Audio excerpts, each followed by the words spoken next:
Today we talk about Hydrosalpinx. What is it? How do you diagnose it? And what should you do about it? I'm Dr. Mark Amols, and this is Taco Bout Fertility Tuesday.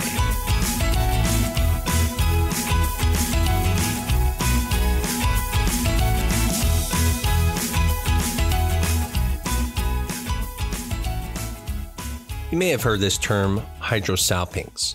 Sometimes some people will call it Hydrosalpinx, or sometimes we'll just call it a swollen tube. But in the end, they're all the same thing, which is a Hydrosalpinx, which means fluid-filled tube.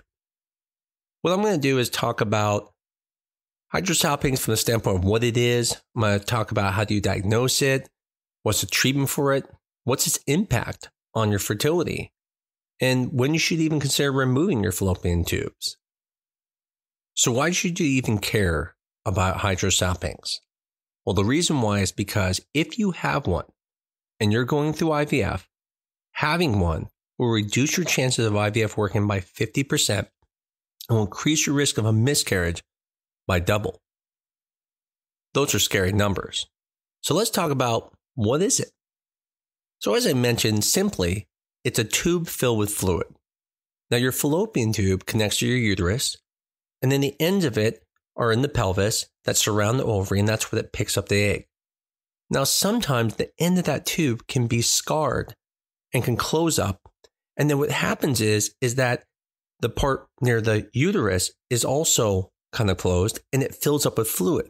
That fluid builds up, and eventually the fallopian tube looks like a giant sausage. On ultrasound, it actually has what we call a serpiginous view, where it looks like there's these parts going up and down with septums, and it's a very classic look. Sometimes it's diagnosed as cysts, but really it's a Hydrosalpinx.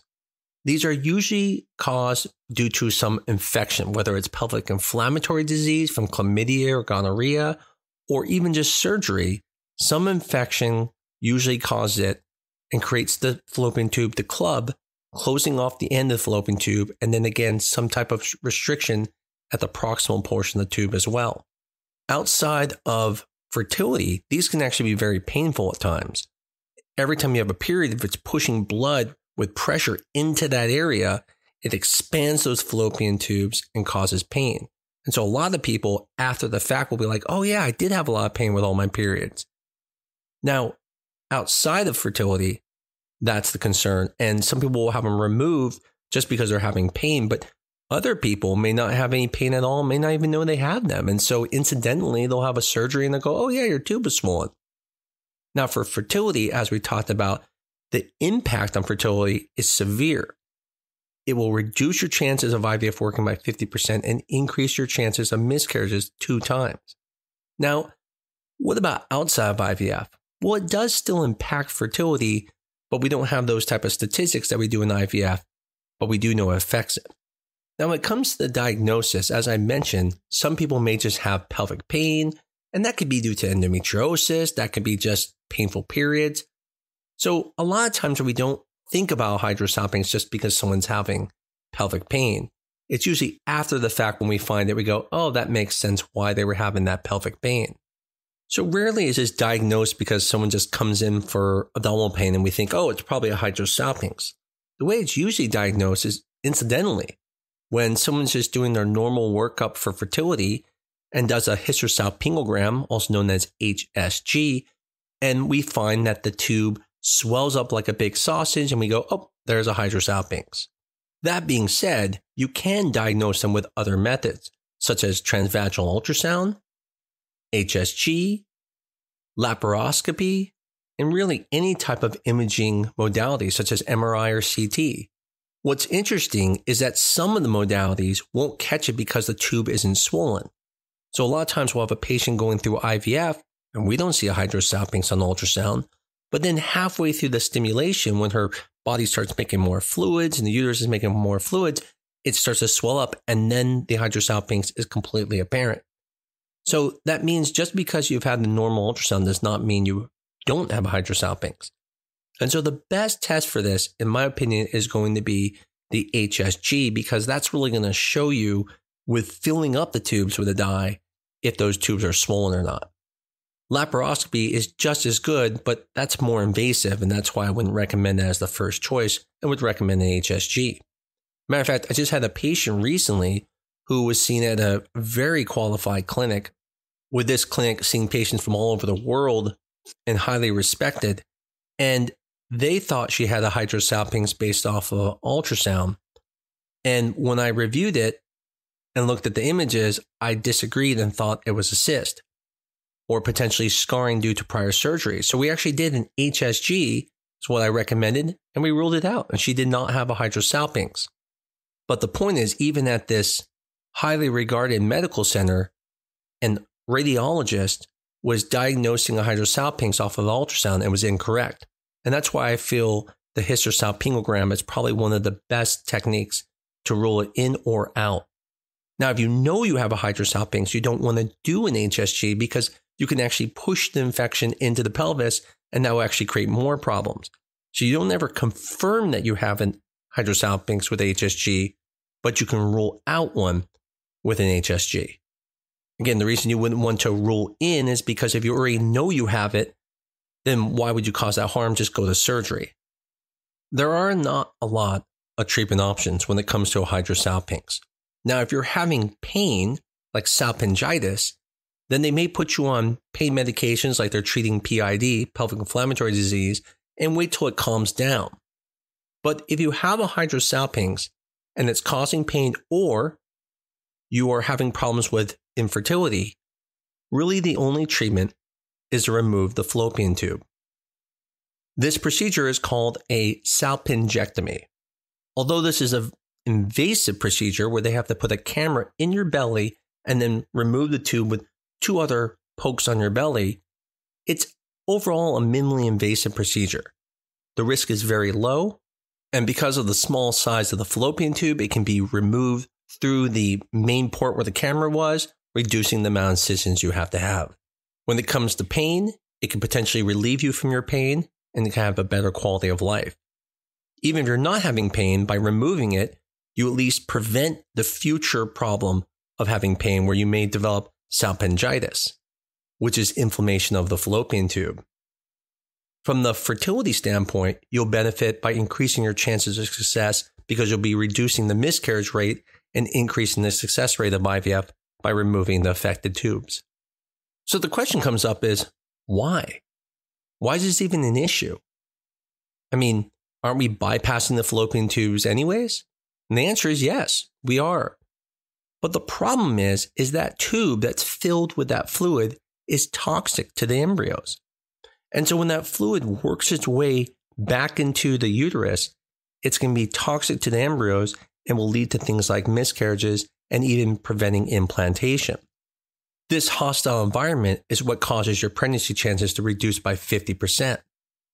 Patients who have a history of ectopics or even PID, when undergoing surgery, may have their tube removed by their surgeon because they know they're going through fertility treatment, and if they see a hydrosalpinx, they would remove it to help improve your chances. But removing a fallopian tube is not something that is something you want to do. I mean, at that point, you're losing your tube. I mean, that's your way of getting pregnant. And so it's a very scary concept to remove a fallopian tube to improve your chances of getting pregnant. Now, what if you have one tube that has a hydrosalpinx and the other one doesn't? Well, then there's no reason you have to remove that other tube, but that doesn't mean that tube doesn't have the potential to develop into a hydrosalpinx, because whatever infection or cause caused the first one theoretically should be on the other fallopian tube as well. Now, I've talked about this in other podcasts because infections don't decide to only go left or right when they go in your uterus. They'll go both ways. Just like if you have endometriosis or infection in your pelvis, it's not going to just stick to one side of your body. And so, although you can leave that fallopian tube, there is a higher chance in the future you may develop infection in that tube, such as salpingitis, or even it may develop into another hydrosalpinx, just like your other tube did.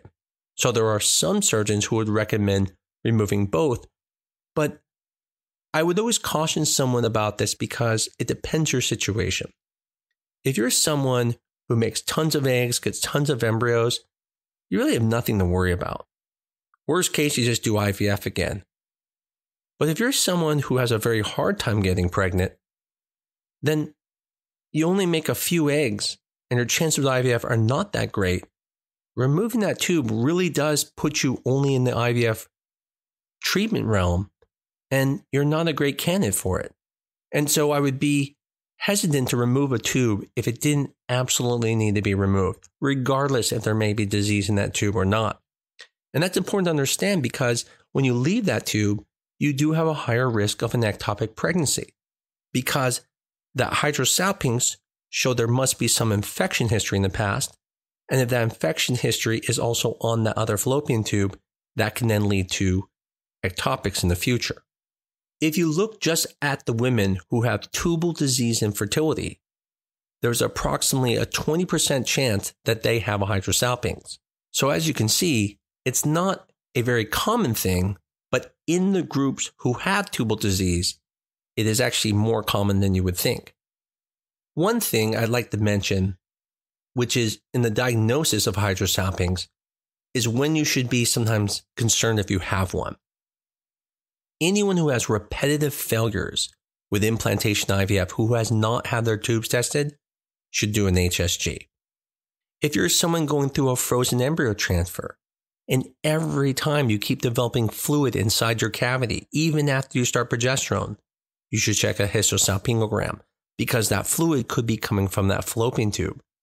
Even if your fallopian tube has been removed before, there's still a portion of tube there that can still put fluid into the uterus.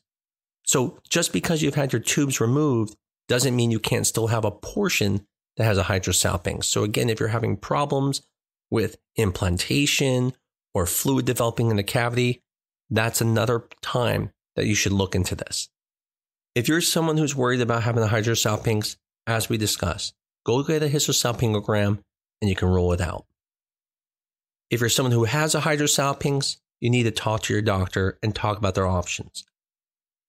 As I always say, there are ways I do things, there are other ways to do things, but really when it comes to this, the only option really is removing the tubes, but your situation may be different where a surgeon may feel it's not as significant. And so that's why you always need to talk to your doctor and find out what they think is best, and between you and your doctor, make the best decision. Hopefully this will be helpful to some of you who have either had this or are wondering about this. And as always, if you love this show, please tell everyone about us. Give us a 5-star review on your favorite podcast medium. And as always, I look forward to talking to you again next week on Taco Bout Fertility Tuesday.